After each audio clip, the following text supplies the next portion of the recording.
Hi, you're watching Remake TV, and this is the elephant in the room. I'm Jasmine Bowen, and today we have a great guest on the show. But before I tell you more about that, I want to tell you about our great contest. Do you want to win $500? $500 without doing any work? All you have to do is click on our contest banner and enter the names of your friends who want to hear about all the great stuff that's on Remake TV. I'm sure you do that anyway. You tell them, you talk about the great videos you watch. Well, now get paid to do it. You can click on our contest banner, enter the names of your friends. You can also go to our Facebook if you're on there, and once a month we will be giving away $500. Now, at the end of our contest, one grand prize winner will be given $10,000. $10,000 just for telling their friends about the great videos that you watch. Doesn't that sound awesome? Make sure to get on it. The month will be ending soon. Now, today on The Elephant in the Room, landlords, are they really making a lot of money? I mean, people are giving them thousands of dollars in rent every month. So, are they rich and Ebenezer Scrooge laughing in their castles, or do they have stories of their own? So we have Gary here with us. Gary, thank you for being on the show. Thank you. Gary, let's get rid of that myth right off the top. Are you making thousands upon thousands of dollars a month off the rent? In a way, I am, but on paper. On paper. Now, you've summarized a big misconception a lot of people have, and that misconception is that if somebody's paying $1,000, $1,500 in rent, they're basically pocketing 80-90% of that as net profit, which is it's ridiculous. Most landlords are like myself. They are not moneyed people. We're hardworking people that are trying to free ourselves of the 9 to 5, and that was my story. I started a long time. I started when I was in my early 20s. Okay. I ran it's funny now, but a sports card comic book business. Okay. And I had 4 retail stores. It was a big boom at that time, so it was very lucrative. So I was making hundreds of thousands a year, but it unfortunately crashed. And what happened to me is it was very obvious. My parents wanted me to be like the typical son. Like I would go through school, I would get a master's degree, I would work in an office and sort of have a family and have a house, that sort of thing. I really could never imagine myself doing that. So you wanted to escape the 9 to 5, so you bought some property. Now, how many properties do you have? Now I have only 2 properties. Okay. I started off with duplexes. Okay. Like we're talking over 10 years ago, so the houses at that time were not like what they are today. Okay. Like if you were to start today, you're talking about houses that are 300, 400, 500, 600, $1 million. Like the prices are in the stratosphere. Right. Right. I started in the 80s, in the early 80s, and I actually got seed money from my family, so I was lucky. Okay. And it was even at that time it was hard because I wasn't making a fortune after my business went bankrupt, because that's basically what happened. I ran successful business. Now everyone thinks, of course, so you're the landlord, so you own these businesses, people hand you these rent checks, and they also expect you to do everything. To fix the elevator, fix the sinks, clean their houses, come at 2 a.m. because they're scared at night. No, it depends on the kind of tenant you have. I started off with lower income areas, like what you would call slummy properties. So I wouldn't say I was a slumlord. There's this perception that if you buy property in a low income district, right, that you're going to be somebody who will be cutting back on expenses. And the problem that exists right now is that there's a lot of, I don't want to call it socialism, but there's like this conflict going on between tenants and landlords. Yes. And it could happen because you have, usually they portray it as being the landlord cutting back, and he's a slumlord, and he's doesn't want to fix things. Well, we hear about that rats, all the time. cockroaches. My landlord is too cheap to do this, my landlord's too cheap to do that. Really? Of course, I mean, it's a common public issue, but you tell us from the other side. Okay, I have a lot of interesting stories concerning that. In the 1990s, I used to own a sixplex in an area called Verdun. Verdun is a low income, it's like known as the welfare area of Montreal. Okay. Point St. Charles, Montreal North, Verdun. Now Verdun, it was hard to rent in these areas. I mean, there was a lot of crack addicts, it was very bad. Now, were these the type of people you're renting to? Yeah, I was kind of forced to. Okay. I was kind of forced to So because you must have some interesting stories that come out of having these people as your tenants. I don't want to get too much into the disgusting ones. Okay. I mean, right. we did have once. I don't want to talk about different backgrounds. That's We okay. had an alcoholic Okay. who lived on in the second floor. He would get drunk every other day, and what he would do is he would sit outside on the porch and he would relieve himself from the balcony. And the thing is, on the bottom floor, we would have a family that had children over there. So the situation I had was both of them weren't going to pay the rent. The person on the second floor, he just was one of these people. He was moving from professional tenant, but the people on the What is a professional tenant? How can you make a job out of this? I think this has been talked. I mean, a lot of people hear these horror stories, Right. But if you really experience it, you don't really comprehend, because landlords are getting the bulk of the blame. You have a lot of social workers, and they always talk about the mental issues of the tenant or their social their upbringing. But you know what? At the end of the day, I mean, everybody has to be responsible for themselves. People have to be responsible for what they do in their life. So me as a landlord, if you have somebody who's causing problems with the other tenants, and the other tenants are putting the blame on me, and then the government helps them, right? And you have two tenants that's as right. well not paying their rent. And they get away with 5-6 months of rent that they don't pay for sometimes. You don't recoup that cost. And then on top of it, you have people sort of almost snickering, thinking, you know what are you complaining about? You're making thousands of dollars. Right. And But this is not true. it's not true. Right. It's not true. There's rent controls. You can't just kick people out. And I'm not talking about just randomly kicking people out. I'm talking Right. about like people that you have to call the police on. If you know what a hoarder is, I mean, we've had Yes. a hoarder once, and I know it's a mental illness, but still, you can't have somebody who's spreading bed bugs and cockroaches, not saying anything about it, and then it's spreading to the other apartments. And you get the blame for it, but yet you can't do anything about it because the tenant doesn't allow you into their apartment. And if you do, what will happen is the government will basically say you're breaking the terms of the lease, and it's your fault. So then they get free rent.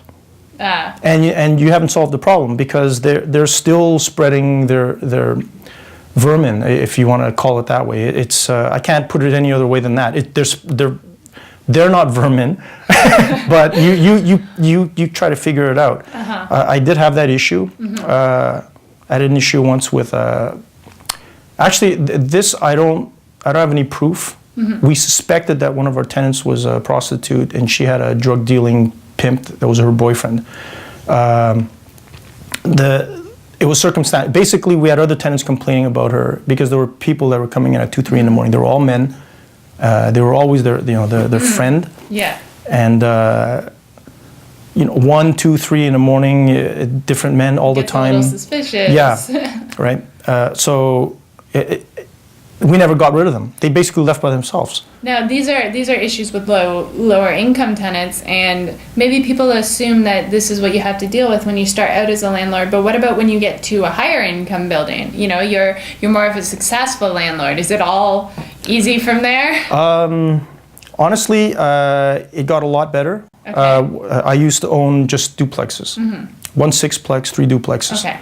And what I did was, I was still working a 9-to-5 job. I mean, I was trying to get out of that Right. for years, because, as I was saying,